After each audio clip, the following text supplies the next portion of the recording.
Welcome back to the channel. If you've just built your website with Hostinger's Website Builder but still haven't connected your domain, don't worry. Today, I'm going to walk you through the complete step-by-step process to connect or purchase a domain and link it to your site. By the end of this video, your website will be live and accessible with your very own domain name. Let's dive in. First, head over to www.hostinger.com or http://hostinger.com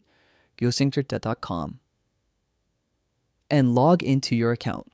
Once you're logged in, you'll land on your dashboard. From here, click on the Watch Your Home page option at the top menu, which will take you straight to the H panel. This is Hostinger's main control panel. Now, look to the left-hand vertical menu and click on Domains. This is your hub for all things related to domain management. If you already own a domain, you'll find it under Domain Portfolio.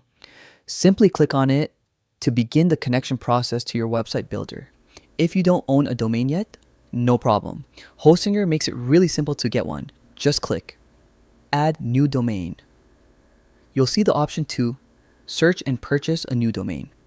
Enter the name you want, check its availability, and if it's free, you can go ahead and purchase it right there. Once you've completed your purchase, the new domain will appear in your domain portfolio automatically. After securing or selecting your domain, the final step is to connect it to your website builder site.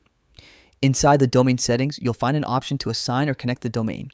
Choose your website from the drop-down list, confirm, and Hostinger will link it to your site.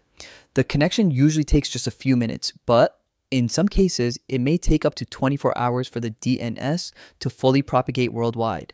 And that's it. You've just connected your domain to your Hostinger website builder.